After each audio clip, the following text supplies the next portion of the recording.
What a cruddy day today. Rain. I did get out for a walk, and I was happy to do that, but um, it's getting warmer, and I guess tomorrow, 67, and Sunday, 70. And I think the chance of rain is pretty low. So I'll take that, right? I don't know if it's going to be all beautiful sunshine, but I'll take 67 and I'll certainly take 70 degrees. Get the windows open in the house, get some spring cleaning done. That's what I think everybody needs. Some time to clean. Well, we left off last night.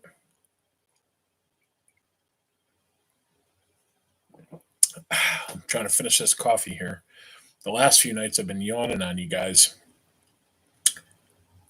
Last night we left off, and of course, Antonas had drowned. Jurgis came home after he had found this great job. He had saved the guy, been laid off, but then came back, right? Then he was staying in a it's not a dorm, but like more like what I guess you would call a hostel, right? A place where you can crash for the night, get some breakfast, and go to work. And he can only come home one day a week, and he comes home, and Antonas, his son, has drowned in all of the water that is, in the streets. So our roller coaster ride of our Lithuanian immigrants is still up and down, up and down, up and down, as is life.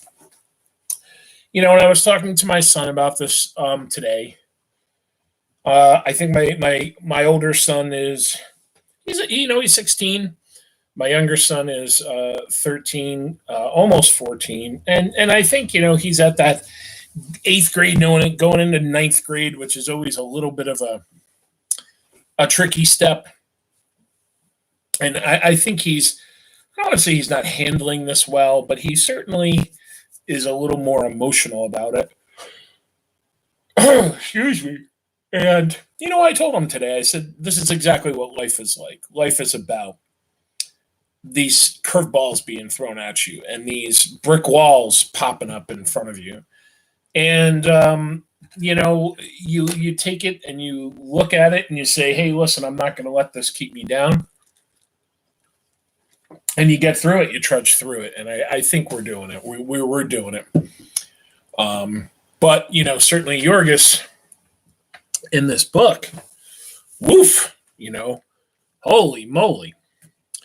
All right. So, my friends, we're on chapter 22. We're cruising. I still think that we are on track to finish the book in a week. And we'll jump into that other book, I Am Number 4. So we'll read a little fiction together, if that's okay with you guys. So chapter 22. Jurgis took the news in a peculiar way. He turned deadly pale. He caught himself. And for a half minute, he stood in the middle of the room, clenching his hands tightly and setting his teeth. Then he pushed Anel aside and strode into the next room and climbed the ladder. In the corner was a blanket with a form half showing beneath it, and beside it lay Elizabeta.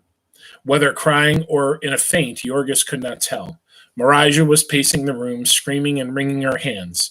He clenched his hands tightly together, and his voice was hard as he spoke. How did it happen? He asked. Marija scarcely heard him in her agony. He repeated the question louder. Oh, excuse me, and yet more harshly. He fell off the sidewalk, she wailed. The sidewalk in front. Come on, Kindle. Why are you not going to the next page? He fell off the sidewalk. In the front of the house was a platform made of half-rotten boards, about 5 feet above the sunken street. How did he come to be there? He demanded. He went out to play, Marija sobbed, her voice choking. We couldn't make him stay in. He must have got caught in the mud. Are you sure that he is dead? He demanded. Yes, she wailed. Yes, we had the doctor. Then Jurgis stood a few seconds, wavering. He did not shed a tear. He took one glance more at the blanket with the little form beneath it. Then he turned suddenly to the ladder and climbed down again. A silence fell upon the room as he entered. He went straight for the door, passed out, and started down the street. When his wife had died, Jurgis made for the nearest saloon. Oh, excuse me. But he did not do that now, though he had a week's wages in his pocket. He walked and walked, seeing nothing, splashing through mud and water. Later on, he sat down on a step and he hid his face in his hands for a half an hour, and he did not move. Now and then he would whisper to himself, dead, dead. Finally, he got up and walked on again. It was about sunset, and he went on until it was dark, when he stopped at a railroad crossing. The gates were down, and the long train of freight cars was thundering by. He stood and he watched it, and all at once a wild impulse seized him. A thought had been lurking with him, unspoken, unrecognized. Excuse me, so much for the coffee. Leapt into sudden life. He started down the track, and when he was past the gatekeeper's shanty, he sprang forward and swung himself onto one of the cars. By and by, the train stopped again, and Jurgis sprang down and ran under the car, hid himself upon the truck. Here he sat, and when the train started again, he fought a battle with his soul. He gripped his hands and set his teeth together. He had not wept, and he would not a tear. It was past and over, and he was done with it. He would fling it off his shoulders to be free of it. The whole business. That night, it should go like a black, hateful nightmare, and in the morning he would be a new man. And every time that a thought of it assailed him, a tender memory, a trace of tear, he rose up, cursing himself, and poured it down.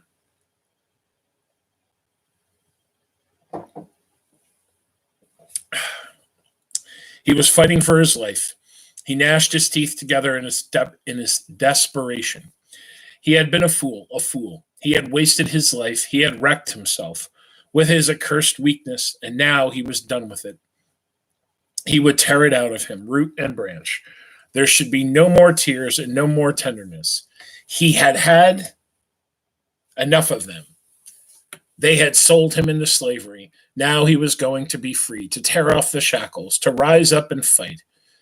He was glad that the end had come. It had come sometime, and it was just as well now.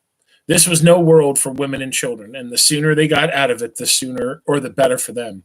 Whatever Antanas might suffer where he was, he could suffer no more than he would have stayed upon this earth.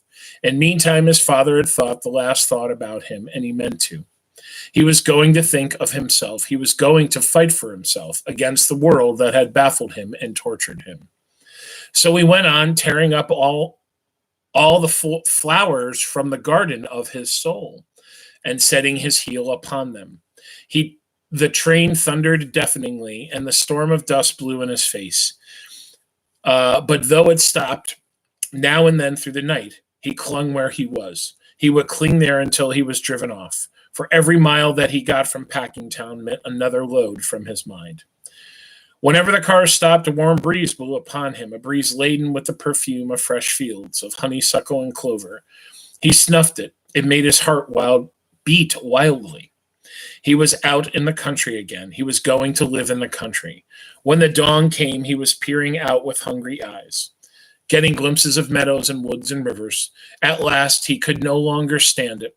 And when the train stopped again, he crawled out. Upon the top of the car was a brakeman who shook his fist and swore. Arr! Jurgis waved his hand derisively and started across the country. Only think that he had been a countryman all of his life, and for 3 long years he had never seen a country sight nor heard a country sound. excepting for that one walk when he left jail, when he was too much worried to notice anything. And for a few times that he had rested in city parks in the winter when he was out of work. He had literally never seen a tree, and now he felt like a bird lifted upon and borne away upon a gale. He stopped and stared at each new sight of wonder, at a herd of cows, at a meadow full of dahlias, as at hedgerows set thick with June roses, at little birds singing in the trees. Then he came to a farmhouse, and after getting himself a stick for protection, he approached it. The farmer was greasing a wagon in front of the barn, and Jurgis went to see him. I would like to get some breakfast, please, he said. Do you want to work? Said the farmer. No, said Jurgis, I don't. Then you can't get anything here, snapped the other. I meant to pay for it, said Jurgis. Oh, said the farmer, and then he added sarcastically, well, we don't serve breakfast after 7 a.m. I am very hungry, said Jurgis. I would like to buy some food. Ask the woman, said the farmer, nodding his head over his shoulder. The woman was more tractable, and for a dime, Jurgis secured 2 thick sandwiches and a piece of pie and 2 apples. Well, that's a pretty good deal. He walked off eating the pie at the least convenient thing to carry. In the few minutes, he came to a stream. He climbed a fence and walked down a bank, along a woodland path. By and by, he found a comfortable spot, and there he devoured the meal, shaking his thirst in the stream. Then he lay for hours, just gazing and drinking in joy, until at last he felt sleepy, and he lay down in the shade of a bush. When he awoke, the sun was shining hot on his face. He sat up and stretched his arms, then gazed at the water sliding by. There was a deep pool, sheltered and silent, below him, and a sudden wonderful idea rushed upon him. He might have a bath. The water was free, and he might get into it, all the way into it. It would be the first time that he had been all the way into the water since he left Lithuania. When Jurgis had first come to the stockyards, he had been as clean as any working man could well be. But later on, what with sickness and cold and hunger and discouragement and the filthiness of his work and the vermin in his home, he had given up washing in winter. And in summer, only as much of him as would go into the basin. He had had a shower bath in jail, but nothing since. And now he would have a swim. The water was warm, and he splashed about like a very boy in his glee. Afterwards, he sat down in the water near the bank and proceeded to scrub himself, soberly and methodically, scouring every inch of himself with sand. While he was doing it,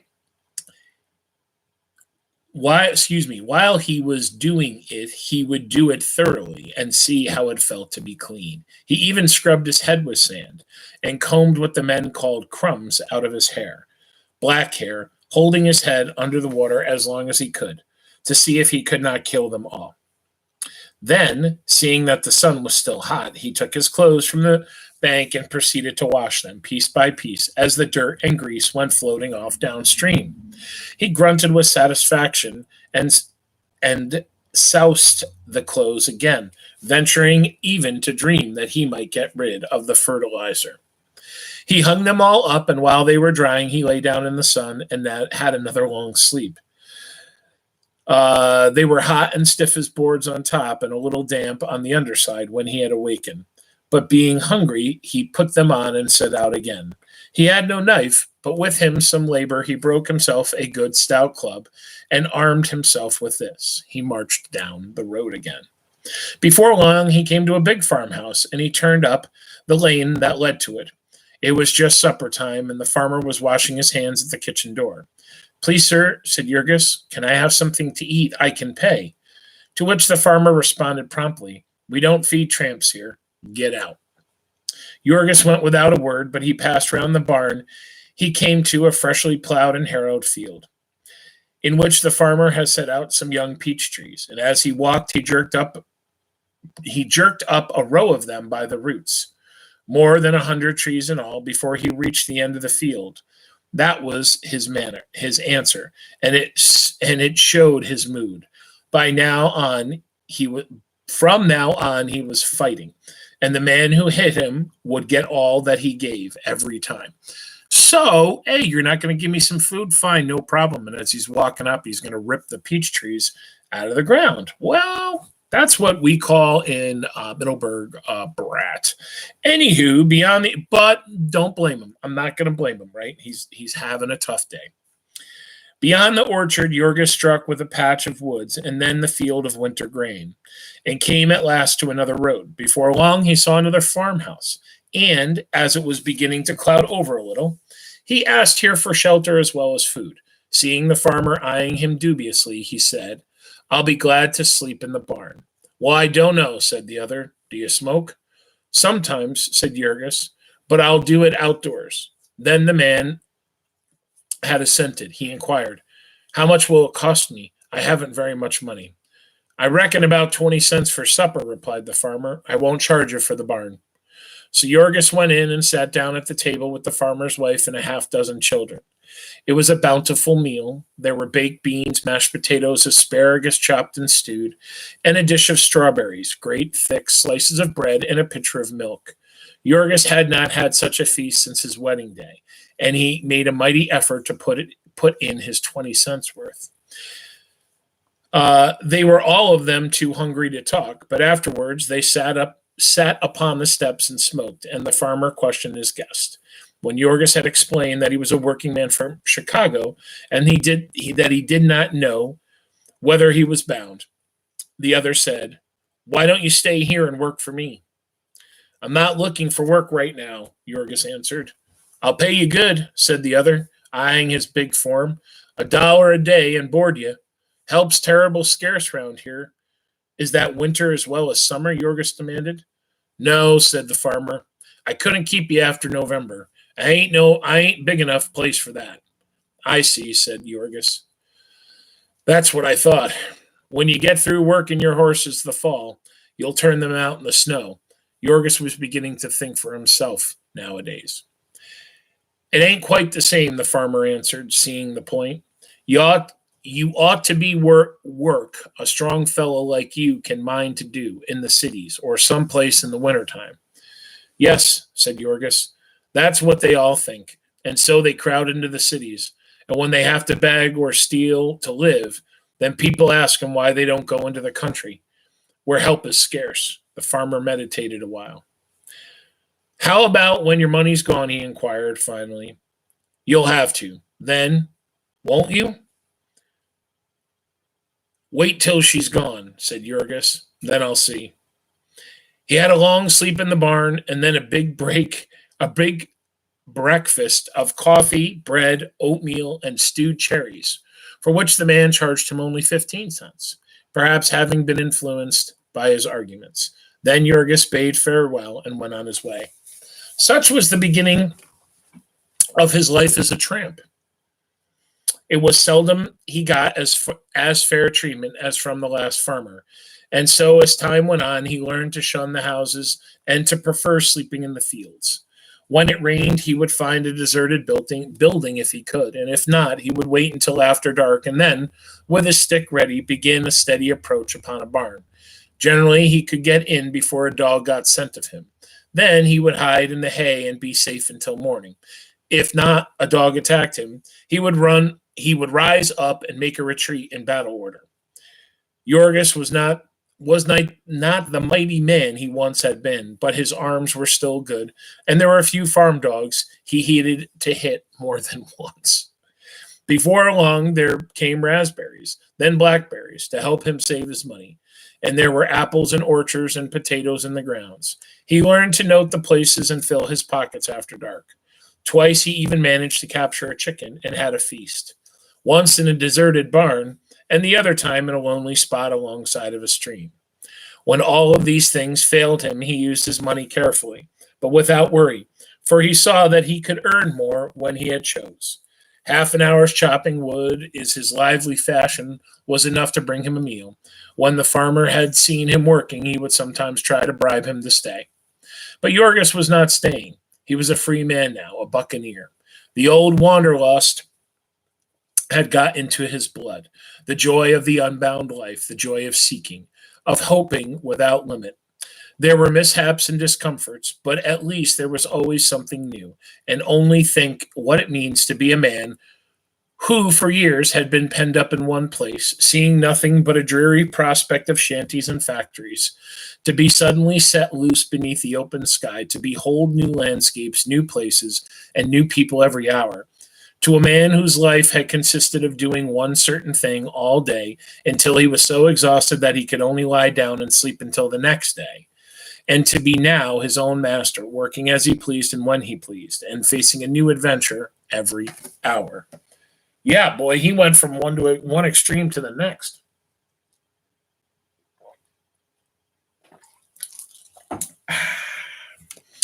Then, too, his health came back to him. All his lost youthful vigor, his joy and power that he had mourned and forgotten, it came with a sudden rush, bewildering him, startling him. It was as if a dead childhood had come back, laughing and calling. What with plenty to eat and fresh air and exercise, that was taken as it pleased him. He would waken from his sleep and start off, not knowing what to do with his energy, stretching his arms, laughing, singing old songs of home that came back to him. Now and then, of course, he could not help but think of little Antinos, whom he should never see again, whose little voice he should never hear, and then he would have to battle with himself. Sometimes at night he would waken dreaming of Ona and stretch out his arms to her and wet the ground with his tears. But in the morning he would get up and shake himself and stride away to battle with the world. He never asked where he was or where he was going. The country was big enough. He knew, and there was no danger of him coming to an end of it. And of course, he could always have the company for the asking. Everywhere he went, there were men living just like he lived, and whomever he was going to join would be welcome. He was a stranger at the business, but there was no clannish, and they taught him all their tricks. What towns and villages it was best to keep away from, how to read the secret signs upon the fences, when to beg and when to steal, and just how to do both. They laughed at his ideas of paying for anything with money or with work, for they got all they wanted without either. Now and then Jurgis camped out with a gang of them in some woodland haunt and foraged with them in the neighborhood at night.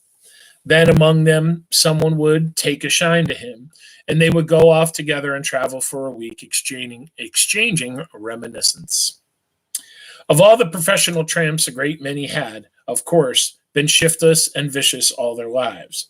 But the vast majority of them had been working men, had fought a long fight as Jurgis had, and found that it was a losing fight, and had given up. Later on, he encountered yet another sort of men, those from whose ranks the tramps were recruited, men who were homeless and wandering but still seeking work, seeking it in the harvest fields. Of these, there was an army, a huge surplus plus labor army of society, called into being under the stern system of nature, to do the casual work of the world, the task which the transient and irregular, and yet had to be done. They did not know that they were such, of course. They only knew that they sought the job, and that the job was fleeting. In the early summer, they would be in Texas as the crops were ready. They would follow north with the season, ending with the fall in Manitoba, excuse me. They would seek out the big lumber camps where there was winter work, or failing in this, they would drift to the cities and live upon what they had managed to save. With the help of such transient work as was there, the loading and unloading of steamships and drays, the digging of ditches and the shoveling of snow. If there were more of them on hand that chanced to be needed, the weaker ones died off of cold and hunger, again according to the stern system of nature. It was the later part of July when Jurgis was in Missouri. When he was in Missouri, then he came upon the harvest work. Here were crops that men had worked for 3-4 months to prepare, and of which they would soon lose near all unless they could find others to help them for a week or two. So all over the land there was a cry for labor. Agencies were set up and all the cities were drained of men. Even college boys were brought by the carload. Hordes of frantic farmers would hold up trains and carry off wagon loads of men by main force. Not that they did not pay them well. Any men could get $2 a day in his board, and the best men could get $2.50 or $3. The harvest fever was in the very air, and no man with any spirit in him could be in that region and not catch it. Jurgis joined a gang and worked from dawn till dark, 18 hours a day, for 2 weeks without a break. Then he had a sum of money that would have been a fortune to him in the old days of misery. But what would he have done with it now? To be sure, he might put it in the bank, and if he were fortunate, get it back again when he wanted it. But Jurgis was now a homeless man, wandering over the continent, and what he did not know about banking and drafts and letters of credit. If he carried the money about him, he would surely be robbed in the end. And so what was there for him to do with it but enjoy it while he could? On a Saturday night, he drifted into a town with his fellows, and because it was raining and there was no other place provided for him, he went to a saloon. There were some who treated him and whom he had to treat, and there was laughter and singing and good cheer. Then out of the rear part of the saloon, a girl's face, red-cheeked and merry, smiled at Jurgis. His heart thumped suddenly in his throat. He nodded to her, and she came and sat by him, and they drank some beer. And then he went upstairs into a room with her, and the wild beast rose up upon him and screamed. And it had screamed in the jungle from the dawn of time. And then, because of his memories and his shame, he was glad when the others joined them, men and women, and they had more drink and spent the night in wild rioting and debauchery. In the van of the surplus labor army, there followed another, an army of women, they also struggling for life under the stern system of nature. Because there were rich men who sought pleasure, there had been ease and plenty for them so long as they were young and beautiful. And later on, when they were crowded out by other youngers and more beautiful, they went out to follow upon the trail of the working men. Sometimes they came of themselves, and the saloon keepers shared with them. Or sometimes they were handled by agencies, the same as the labor army. They were in the towns in harvest time, near the lumber camps in the winter, in the cities when the men came there, if a regiment were encamped, or a railroad or canal being made, or a great exposition getting ready. A crowd of women were on hand, living in shanties or saloons or tenement rooms, sometimes 8 or 10 of them together. In the morning, Jurgis had not a cent, and he went out upon the road again. He was sick and disgusted, but after the new plan of life, he crushed his feelings down. He had made a fool of himself, but he could not help it now. All he could do was to see that it did not happen again. So he tramped on until exercise and fresh air banished his headache, and his strength and joy returned. This happened to him every time, for Jurgis was still a creature of impulse, and his pleasures had not yet become business. It would be a long time before he could be like the majority of these men on the road, who roamed until the hunger for drink or women mastered them, and then went to work with a purpose in mind, and stopped when they had a price and a spree. Excuse me. On the contrary, try as he would, Jurgis could not help being made miserable by his conscience. It was the ghost that would not down. It would come upon him in the most unexpected places. Sometimes it fairly drove him to drink. Oh, excuse me. Let me wet my whistle here. One night he was caught by a thunderstorm, and he sought shelter in a little house just outside of a town. It was a working man's home, and the owner was a Slav like him, a new emigrant from White Russia. He bade Jurgis welcome in his home language and told him to come to the kitchen fire and dry himself. He had no bed for him, but there was straw in the garret, and he could make out. The man's wife was cooking the supper, and their children were playing about the floor. Jurgis sat and exchanged thoughts with him about the old country, the places where they had been, and the work they had done. Then they ate, and afterwards sat and smoked and talked more about America, how they found it. In the middle of the sentence, however, Jurgis stopped, seeing that the woman had brought him a basin of water and was proceeding to undress her youngest baby. The rest had crawled into the closet where they slept, but the baby was to have a bath, the working man explained. The nights had begun to be chilly, and his mother, ignorant of the climate in America, had sewed him up for the winter. Then it had turned warm again, and some kind of rash had broken out on the child.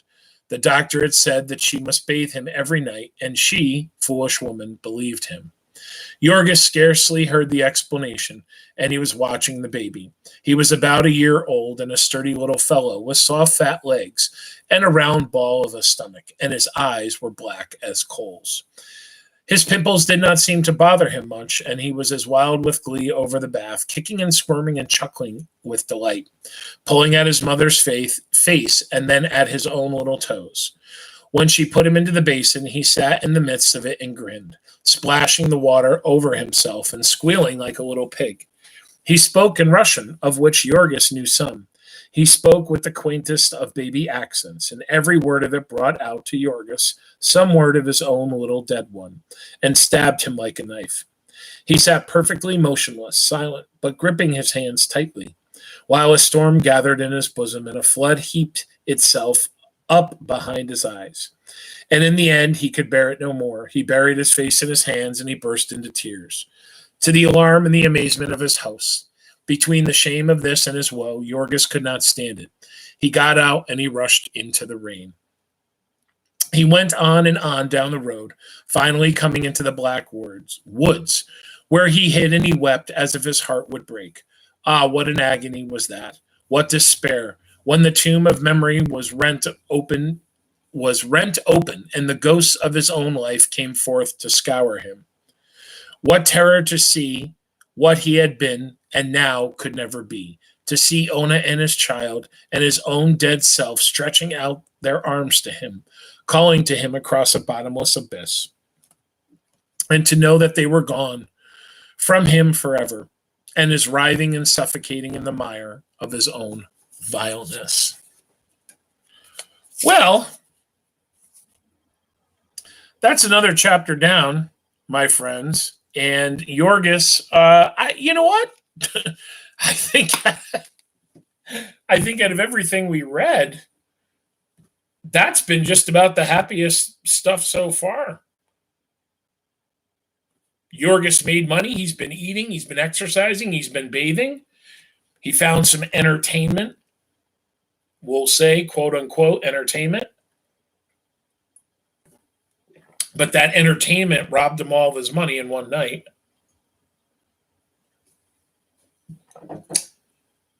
So, maybe Jurgis is, maybe things are really turning around. I'm hoping. Anywho, my friends, Friday night, good night.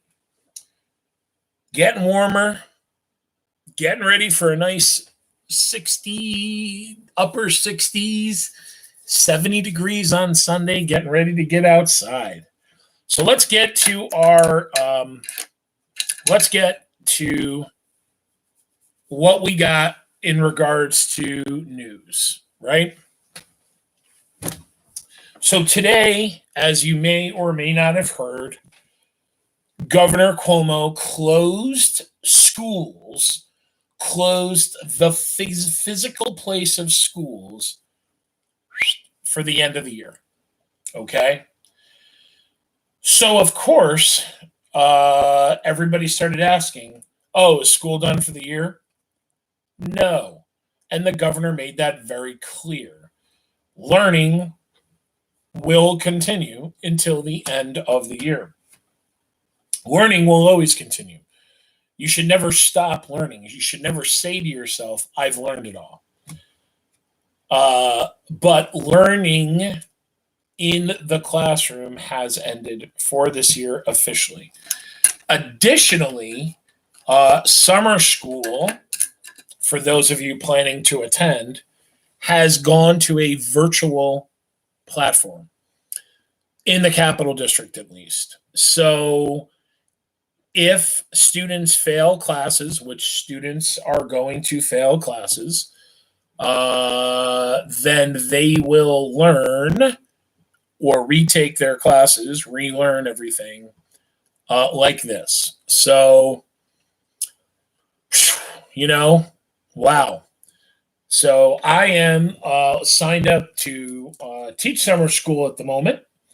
And I got an email today making sure, hey, you're going to teach summer school this year? Yep, I'm still going to teach summer school this year. So This is how I'm going to have to do it.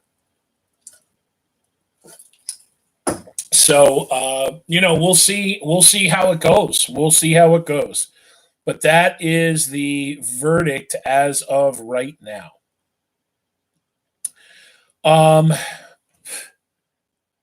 And okay, the other thing is, I don't know. So here's some interesting statistics about New York State school districts. Number one, there are over 700 school districts in New York State. Whoa, right? Holy cow. That's a lot of flipping school districts. There are over 4,800 school buildings. 4,800 school buildings in New York State.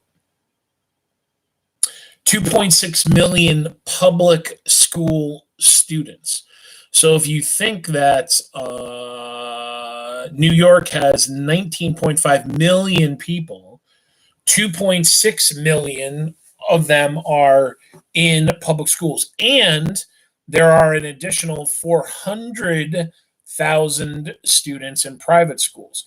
So again, out of 19.5 million New Yorkers, 3 million of them are from the ages of, I guess you could say 5, 6 to 18 years old. And as we know at Mahonison, some kids like to stay in school for, instead of doing high school in 4 years, they like to do high school in 5 or 6 years. So, yeah. So what he also said is that with this time, right, we are to continue learning. However, we are also to start planning how we're going to reopen in the fall. And I think, we talked about this a little bit last night, right? I don't think that we are going to have A, B, C, D, E, F days. And again, I don't know this. This has not been, information that's been released. But I'm not sure that we're going to have our traditional days next year. What I'm kind of imagining is something like this. And hear me out, okay? Hear me out. Freshmen and juniors, you are going to go to school A and B day. Sophomore and seniors, those 2 days you're going to stay home. However, you're still going to take class, and you're still going to take class on your scheduled time. But your teacher is going to remotely teach you on those days. Then A, B, C, D. So C and D days will switch. Freshmen, juniors, you are going to stay at home and remotely learn. Sophomores and seniors, you guys come in. We've got to cut down the amount of people in the building, it looks like, come fall. Yikes, that radiator's hot. I want you guys to imagine, which I'm sure you all have, 5th period, 6th period, 7th period going into 8, 9, the library lobby. Think about it, right? There are moments where you're banging shoulders and everybody is on top of one another. And you kind of feel like half of the school is right there in the library lobby. That is the crossroads of Mahonison, right? Of our high school. We can't do that, right? Homie can't play that in the fall. For those of you that know that reference from probably the 80s, right? Homie don't play that. We cannot do that. So, I also think that there might be like, hey, if you are going to Mr. Barr's room and you were in Mr. Keegan's room, you're not going to be able to go by Caf B and then by the library and blah, blah, blah. There's going to be a new traffic pattern that you're going to have to take. Maybe I'm wrong. I don't know. But I think that they're going to probably do that, kind of like how they're doing at stores, right? You can't go this way, you got to go that way, right? They're making you go down certain aisles certain ways. So maybe, right? Maybe. But I think we're gonna have to do something. Okay. Oh, excuse me. Ugh. Why did I hold that up in front of the camera? That would be quite rude.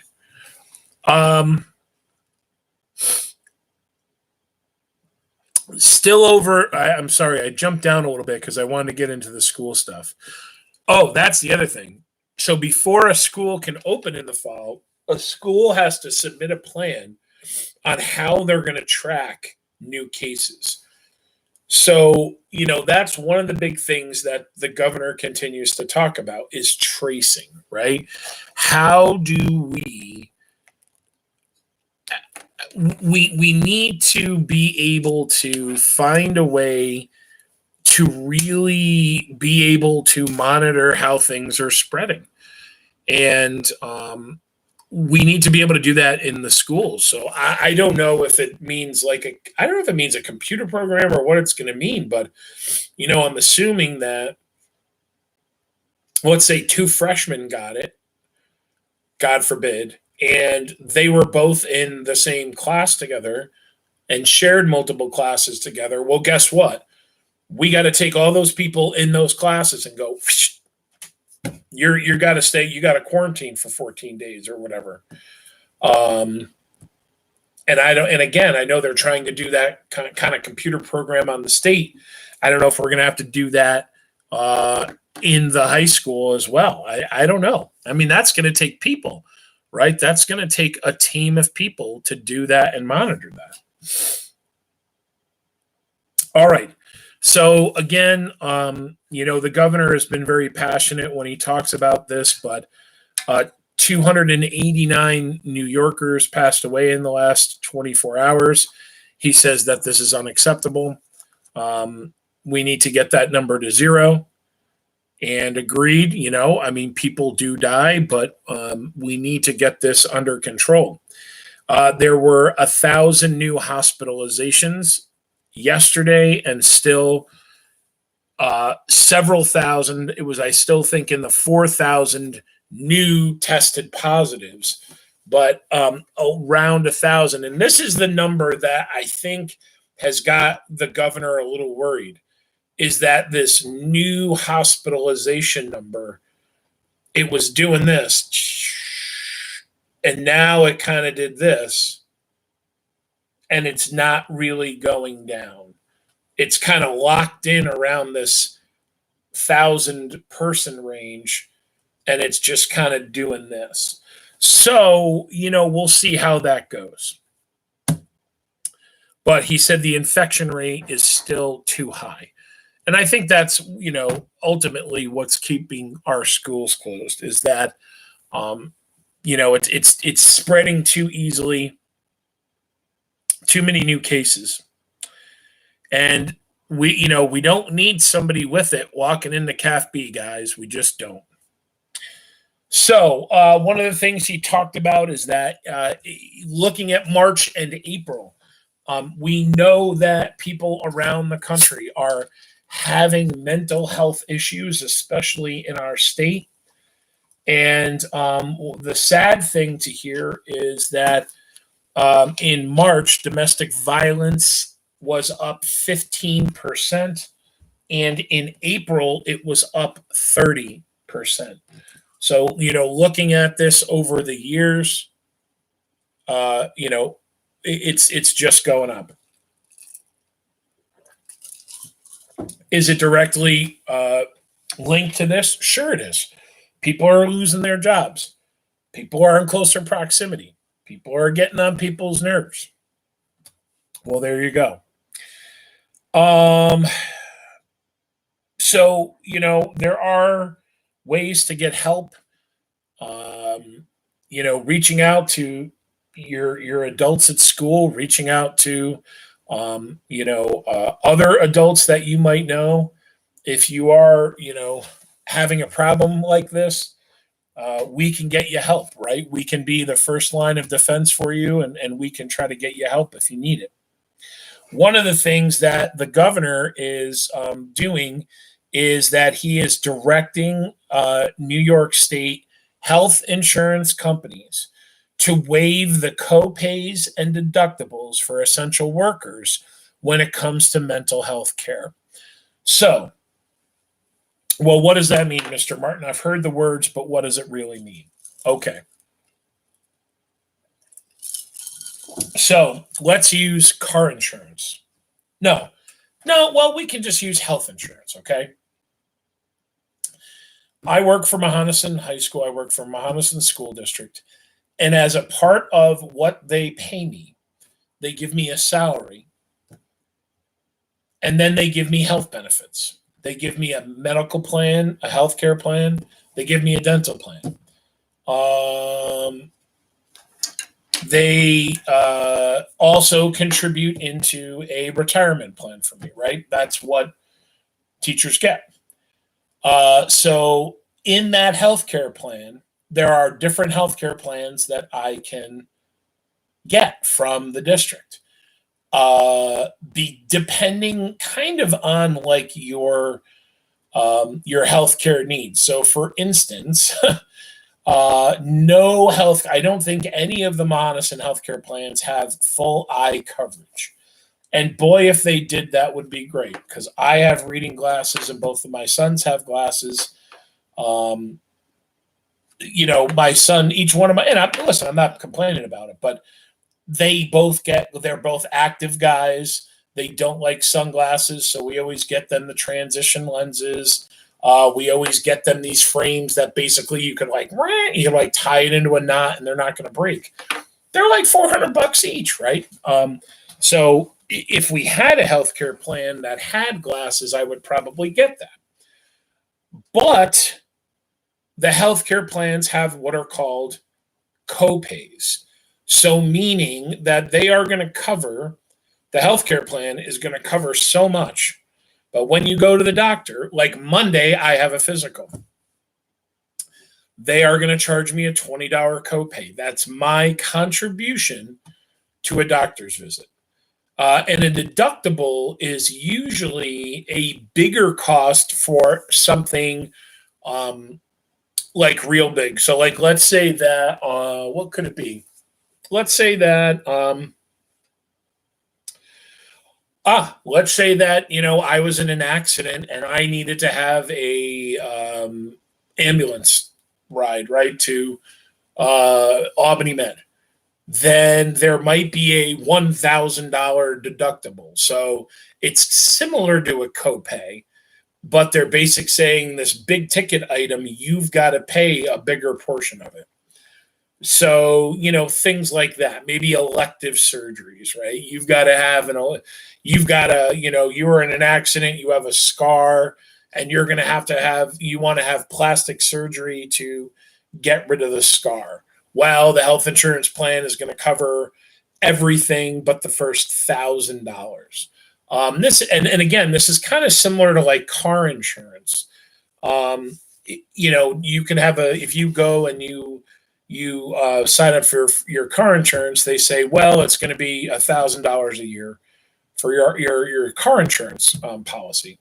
Whoa, chill, right? Whoa, that's way too much money. And they'll say something to you like this. Well, we could lower your policy. We could make it a $700 policy, but then you're going to have a $2,500 deductible. Well, wait a minute. What does that mean? Well, that means that we'll lower your monthly cost. We'll say for a year, it's only $700. However, if you get into an accident, you have to pay the first $2,500 to fix your car. We'll pay the rest. That's a deductible. So healthcare companies have that too. And the governor is saying now for these essential workers who have a extremely high rate of, mental illness right now and strain that they're going through, let's just make it easier for them. Healthcare companies pick up the cost of the copays, pick up the cost of the deductibles. Let's let these people get the care they need. at no additional cost to them. So classy move. I think a classy move. I'm going to save the best news for last. So a big protest that has started, my friends, is, and the governor has talked about this, and I don't know that the president talked about this, but people have. Oh, it was Congress that talked about this. Is they've people have lobbied their congressmen and women and their governors to cancel rent payments and to cancel mortgage payments, to basically say, write an executive order or create a law that says for the next year, no rent needs to be paid and you won't be evicted. No mortgage will be paid and you won't be, your house won't be foreclosed upon. Wow, right? Whoa, holy moly, cajoli. That would be a big move. And I don't think you can do one without the other. I don't think you can say, if you don't pay your rent, you won't be kicked out. Because if I owned a home, let's say I owned a 2-family home, and I rented out, both of those apartments, I need that money to pay the mortgage on that building. So I think that they would have to do both together. But apparently, quite a few protesters showed up at the Capitol this morning and protested, and they're calling it the hashtag cancel the rent movement. And they're asking Governor Cuomo to, and I think he had already done it for 3 months, said that for the next, well, I guess it would only be 2 more months now. If you don't pay your rent and if you don't pay your mortgage, you're not going to be evicted or foreclosed upon. They want him to push it out another 4 months. So, it made the news. It made all the news channels. So it's certainly a big enough push. We'll see what comes of it. The other thing is, I don't know if it was last night or 2 nights ago, we talked about a drug called, I did write it down. Remdesivir. Remdesivir. It is going to. It's been approved, even though they didn't do like the full FDA testing. It has had a 31%, I guess, success rate with patients that have severe symptoms from the COVID. So it's been approved. They're rolling forward with it, and it looks like they're going to start using it in the most dire of cases. People that I think have been on the ventilators, because my understanding is that when you go on that ventilator, if you're on it for more than a couple days and they don't see any improvement, that's not good, right? That's really not good.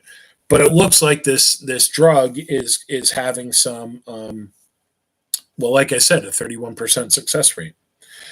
So the other big news today, and this is a big industry. You might not think of this, but the summer camp industry in New York State is pretty.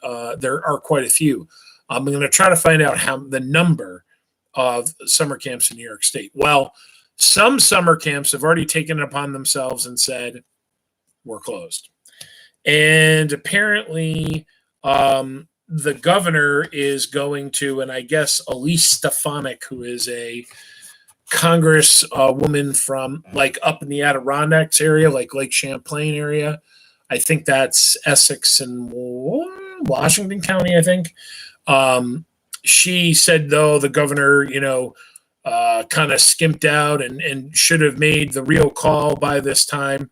And I think that's coming soon. I think that's going to be one of the next big announcements is that he's going to close them. I don't see if summer school is going to be distance learning, and if we are closing schools, if we need to do all this stuff to get ready for the fall, how can we say, hey, 500 kids, go hang out on a lake together and sleep in cabins together and goof around together? I don't know how the heck can they do that, right? I just don't see it. And I'm not saying they should, but I'm saying I think at this point that's what's going to happen. All right, so my friends, here is the big news, the big exciting news, and I'm sure my friends at Mahanason will be super duper happy. Jumping Jacks is going to open, and Jumping Jacks is going to open May 5th. So that's what, Tuesday. And it looks like what you're going to do is this: is that you are going to call Jumping Jacks, and you are going to put in your order, and then what's going to happen is they are going to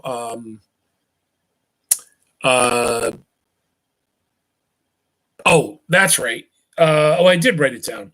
You're going to call, you're going to put in the order, and then what they're going to do is you're going to turn your radio to AM 540, and then they'll say, Sydney, your order of bacon cheeseburger, fries, and a shake is ready.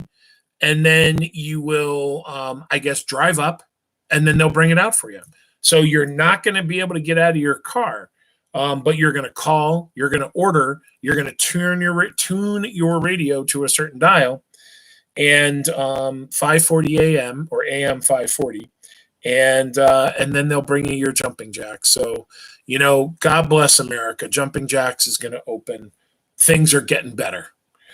All right, so my friends, this day in history. On this day in 1776, May 1st, France and Spain agree to send weapons to the rebels fighting in the American colonies.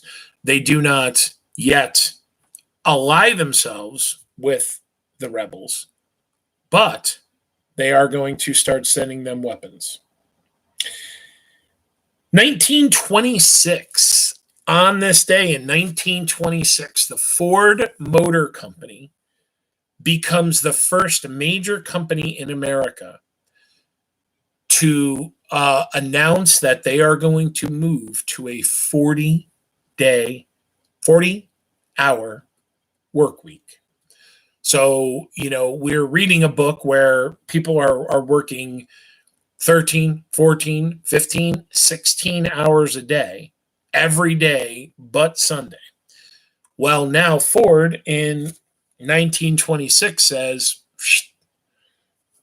8-hour days. That's it. That's all you're going to work. On this day, and I mentioned this the other day, on this day in 1931, President Hoover officially opens the Empire State Building. And I guess that he did this little trick thing where he made like an announcement at the White House, and he flicked the switch, and then the lights came on in the Empire State Center. And I read up on it, and I guess it was, it was all a hoax. He wasn't really flicking a switch. That was linked to the Empire State Center, but Empire State Building, excuse me. But amidst the third year of the Depression, and in almost, I think it was just a little over a year, they build the Empire State Building. On this date in 1960, so we're this week in U.S. history, we're going to be talking about World War II. Probably for the next 2 weeks, we'll be talking about World War II. Then we're going to jump into talking about the Cold War. And during the Cold War is a very tense time in our nation's history. And there are times that we actually come very close to having a real war. And on this day in 1960, we have sent a spy plane over the Soviet Union, and it's taking pictures. Well, on this day, that spy plane gets shot down, and President Eisenhower and Premier Khrushchev are supposed to meet later in the month of May, and this totally derails that summit. On this day in 1962, now this may not mean much to you guys. You may go, what the heck is Mr. Martin talking about? But on this day in 1962, the first Kmart opens. And Kmart is really one of your bigger box stores. So it is a predecessor to Walmart. And there used to be a lot of Kmart's around here. And I think Kmart kind of got this reputation for being a place where poor people go. I don't know that that's really what it was about, but it was about, they were selling a lot more stuff. So they were able to keep their prices, cheaper. And the only other thing that I have for you today on this day in history is that one of the last things that we'll talk about, we'll talk about the civil rights movement. We'll talk about the Vietnam War. And right as the Vietnam War is ending and as the civil rights movement is ending, one of the more influential Americans is an immigrant by the name of Cesar Chavez. And he is peacefully protesting for better work conditions for migrant workers out in California and the southeastern part of our country. And on this day in 1972, he begins a hunger strike. So he is peacefully protesting. He is following the ways of Martin Luther King and the Southern Christian Leadership Conference, in that violence is not the way. Peaceful protest, civil disobedience. What changes in the civil rights movement, ladies and gentlemen, is exactly that. Martin Luther King convinces people that when someone uses violence to hurt you, to keep you oppressed, you answer that violence with peace. And, number one, I think if I was alive during that time and I was a person fighting along Martin Luther King Jr., I'd probably say, I don't know what the hell you're smoking, pal, but if somebody hits me over the head with something, I'm hitting them back. And it works, right? It works. And that's, one of the things that I am fortunate about, in regards to what we're going through right now. We're able to go a little bit more in depth with things, traditionally, like when we talk about World War II and the Cold War, that's like a week, right? And we're going to spend a couple weeks talking about that. Like we talk about the civil rights movement for like 2 classes. Well, we're going to be able to spend, probably, a good 2 weeks talking about the civil rights movement and the Vietnam War. So, like I said, I'm glad that we can go a little bit more in depth, because I think we actually keep rolling and we keep going until June 14th, I think, is our last day of classes. So we still got 6 weeks of this, my friends, which I am overjoyed at. And I know you are too. 6 more weeks of learning together. Anywho, that's all I got for you tonight, guys. Another chapter down.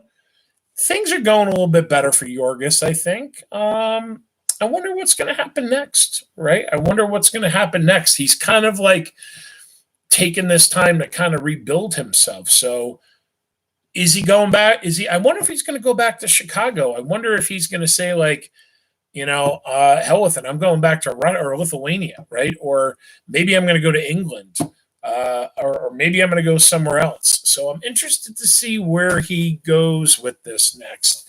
And like I said, it's been about 25 years since I've read the book, and I really don't remember what the next turn is. So we shall see. But as always, thanks for coming and hanging out. If you're not hanging out with us live and you're just listening to this, thanks for tuning in. What I do plan to do is, you know what? I'll tell you what. I'll drop a message. I'm going to look at the rest of the book, and I'm going to really look and see if we need to do, because I talked to you that I might do like a 1-hour reading session. And I was thinking about doing that tomorrow and dropping it Sunday. But let me take a look at the book. If it looks like we're just going to kind of make it, maybe I won't do that. Maybe we'll just rock on. But I kind of want to finish the book by next Sunday night and move on to this next book with you guys. So let's see. Let me take a look at because I think we read a chapter a night, which is about 16, 17, 18 pages every night. So let me see what we can do. And we'll take it from there. I hope everybody get outside tomorrow, guys. Even if you get out on the porch and bring a chair, bring one of those collapsible, erector set kind of chairs and sit out on the back porch and read a little, or the front porch, or just in the yard and do some raking. Or I'll tell you what, I think I got to mow soon. I think I probably should mow this weekend. And if it stays dry, I probably will. So, get out and enjoy it. And I'll see everybody Sunday. Run the marathon. Don't sprint. We are going to get there, my friends. Things are getting better. We've got I think some decisions have been made. And I don't want to say that there's like closure, but now we know, right? We know that we got to do this together for 6 weeks, and we'll do it. We're going to make it. So, now we're not kind of lingering. Are we gonna go back together? We're not for this year. We are in the fall. We will in the fall. So run the marathon. Don't sprint. Be healthy. Get outside. Read another book. Read on your own. Exercise your mind. Exercise your body. And I'll see everybody on Sunday night. Be good, guys.